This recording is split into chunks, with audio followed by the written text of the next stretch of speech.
Hello and welcome. I, of course, am Duke Silver, and today I thought I'd do a little bit of narration, hopefully add a little bit of helpful context for the plays that I'm making in game.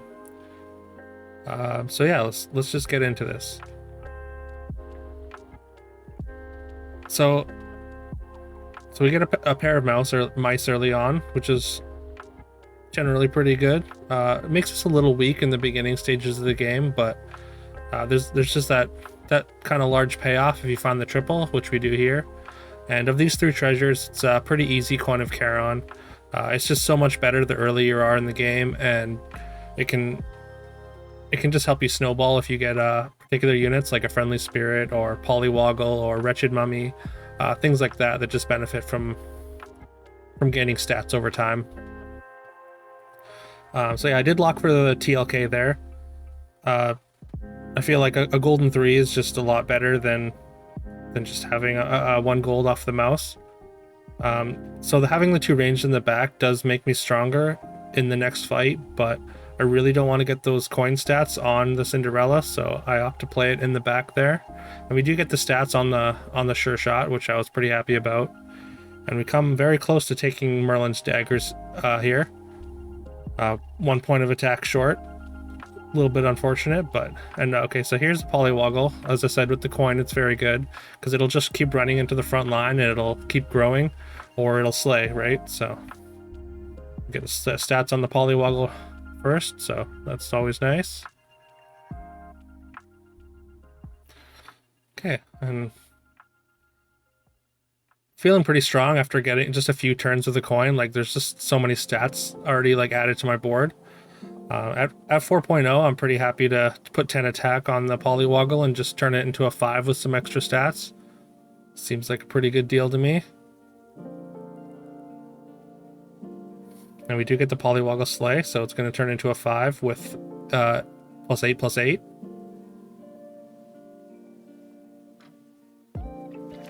We get a Tweedledee out of it, which is not too bad, which means we get, like, basically it's 2 pretty large statted units. So that's a great hit. All right, so I am feeling pretty strong, so I take the experience here, which finishes Cinderella's quest, and Hermes Boots is a really nice pickup, especially with coin. It allows you to control where your coin stats go more often, unless your opponent has, say, a Lightning Dragon. And I did lock here, thinking that maybe I want this Peep, but I quickly realized it's just a little too late for Peep to really be relevant. I don't want to keep this Evil Queen around too much longer. Queen of Hearts, sorry.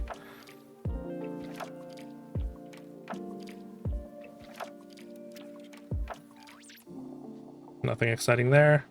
So we pick up a Shoulder Fairies, and Shoulder Fairies is especially great on Beauty because it just gives you the highest attack and highest toughness of anything on your board.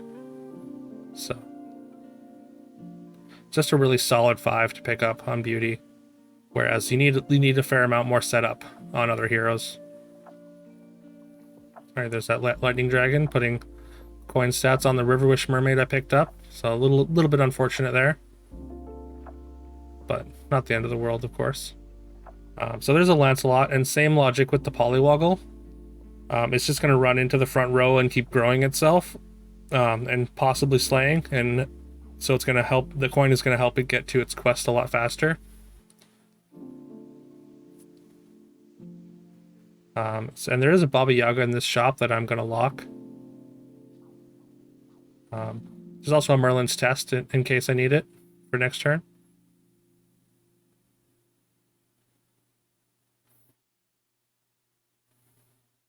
We're winning combats like pretty handily, even with 2 Riverwish Mermaids on board, so that's a great sign.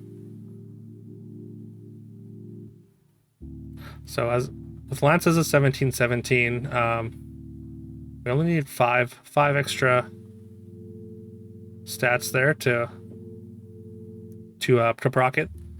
So we use the Merlin's Test, and I'm going to pick up this Lady of the Lake just to get the proc on the Lance. The Lance might have been able to slay in 1 and stay alive, which would put it over 25 attack. And then we lock another Shoulder Fairies, of course. But yeah, I bought the Lady of the Lake just to ensure we get the Lance quest right away. And still win the combat as well.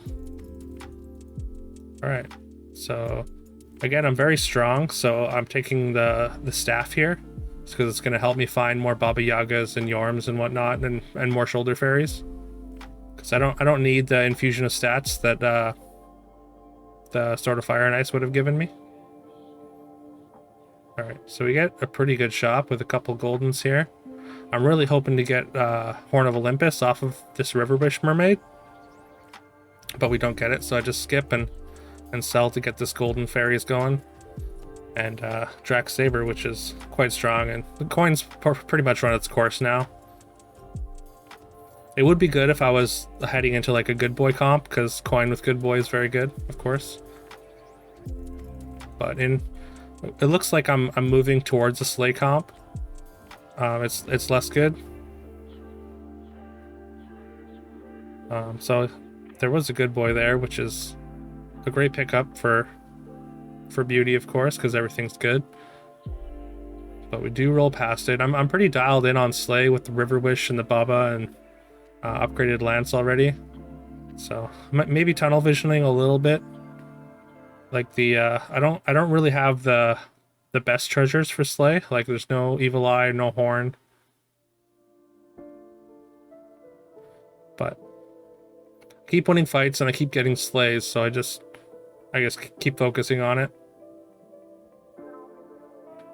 Triple Baba Yaga, still no evil eye though. It's a little bit unfortunate, but we do take Ambrosia and cut staff. And then yeah, we get to lock a shoulder fairies. And for those that don't know, Ambrosia turns unit golden at the start of combat. So putting shoulder fairies in the Ambrosia slot means the Echo Wood is going to see the stats get doubled at the beginning, and it's going to gain those stats as well. So it's a pretty decent infusion of stats on the Echo Wood with shoulder fairies in the Ambrosia slot. Again, considering the good boy here, but I ultimately roll past it. Even though I should probably be pivoting out of slay at this point. Again, I don't really have the treasures. I've got kind of a shoulder fairies stat setup.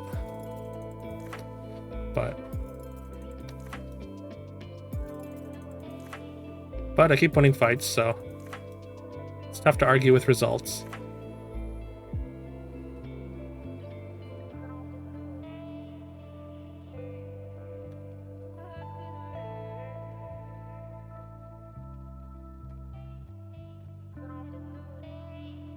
So there's found a Jormungand,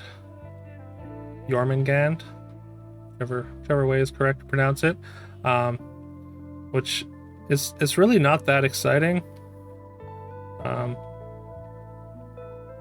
Yeah, I play with the idea of putting shoulder fairies first there,